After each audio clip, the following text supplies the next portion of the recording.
So this little kid, he might be one of the best con artists I've ever seen. Let me show you. Now his name is Juan Carlos, and he lives in Colombia, and so far he's had a really hard life. But Juan Carlos is about to do whatever it takes to succeed. So one day he sets out to make that happen, and he heads to the local airport to catch a flight to Miami. But little Juan Carlos, he can't afford a plane ticket. So he sneaks onto the tarmac and he climbs onto a cargo plane, and he hides out in the wheel well. And he allegedly holds on real tight while the plane takes off and flies 3.5 hours from Cali, Colombia to Miami, Florida. Then the plane lands, and allegedly Juan Carlos falls out of the wheel well. And he just lays there on the tarmac, unconscious. And airport staff, they eventually find him. And he's shivering, and he's disoriented, and he's just a wreck. But he tells them not that his name is Juan Carlos, but that his name is Guillermo. And that he's 13 and from Colombia, and that his parents had died.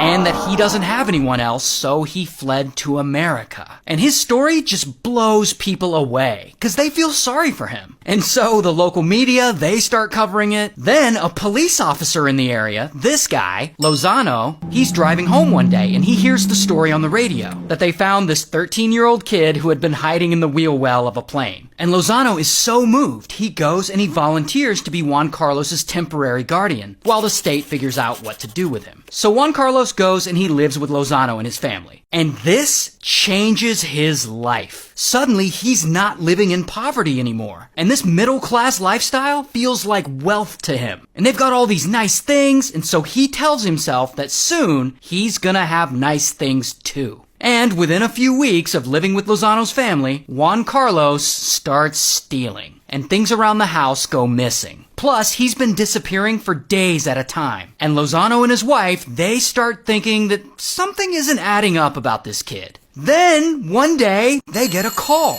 and it's the Colombian consulate, who had just gotten some important information. Turns out, Juan Carlos isn't actually named Guillermo. He's named Juan Carlos. And he isn't some innocent kid. He's actually got a criminal record. And he isn't 13. He's actually 17. And his parents aren't dead. They're actually alive and well back in Colombia. And he probably didn't ride in the wheel well of that plane. It's more likely that he rode inside the plane with the cargo. And he just lied about it all because it made a better story. So Juan Carlos is just a little con artist, trying to con his way into the United States so that he can have a better life. And so, bam, they immediately detain him, and they deport him back to Colombia. Oh, but this isn't over for Juan Carlos, because for a moment, he got a taste of a much better life, and he'll do anything to get that back. So, over the years, Juan Carlos tries his best to scam his way out of Colombia, and get back into the US and other countries, using different aliases and fake IDs, but he ends up getting deported, like a bunch of different times. And while all this is going on, Juan Carlos, he's there developing the perfect con. Here's his perfect con.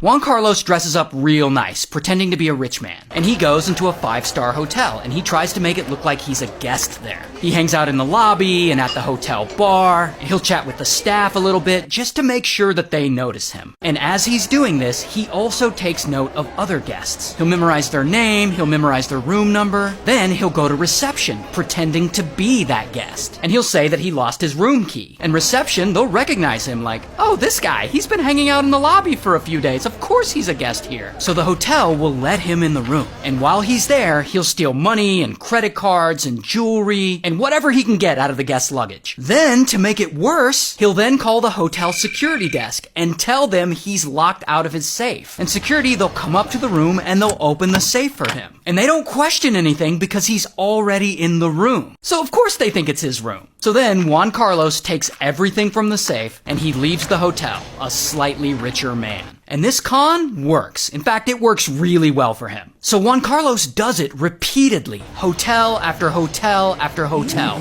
just raking it in.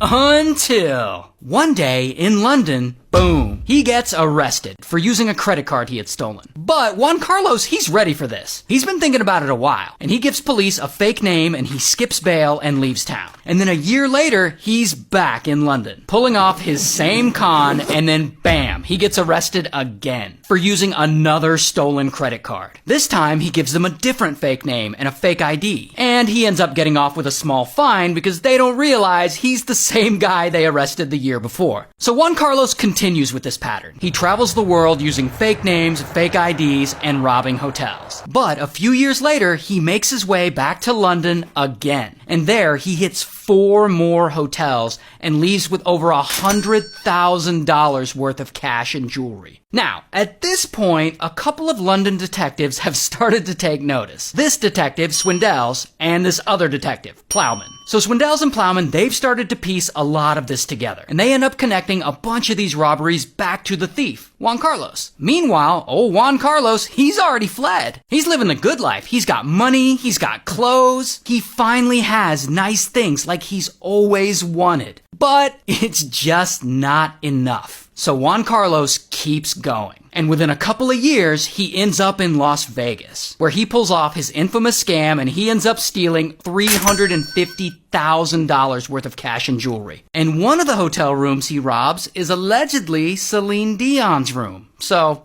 that's fun. And then, about a year later, Juan Carlos is back in London again. And he hits up even more hotels. But then, one night, Swindells, he's out, and he's walking back from a bar he was just at. And he just happens to stop outside of a supermarket. And he sees a man leaving that supermarket. A man wearing a long leather jacket. And Swindells recognizes him. Because by sheer fucking coincidence, he just crossed paths with the Juan Carlos. Now, Swindells has never seen Juan Carlos in person, only in mugshots. But he's been working on this case a long time, and he knows it's him. So then, pow, Swindells arrests him, and he goes to trial, and he's sentenced to 3.5 years in prison. Oh, but this story isn't over, because Juan Carlos really likes his nice things. So 3 months later, he's in prison, and he happens to have a dentist appointment. And he ends up charming the prison guards to let him go out to his dentist appointment alone. I guess this is some kind of like open prison where they're not as strict. And so they just let him go to the dentist alone. And of course, he flees. And from there, somehow, he makes his way to Dublin, where he steals a credit card and pulls his infamous scam in yet another hotel. And that is where he screws up. Because that puts this Irish detective on the case. This guy, McGlynn. Now McGlynn, he goes and he looks at CCTV footage from some of the stores that Juan Carlos had used that stolen credit card at. And pretty quickly, he identifies the thief in the footage. He knows it's Juan Carlos, the same guy who had walked out of prison not too long before. So McGlynn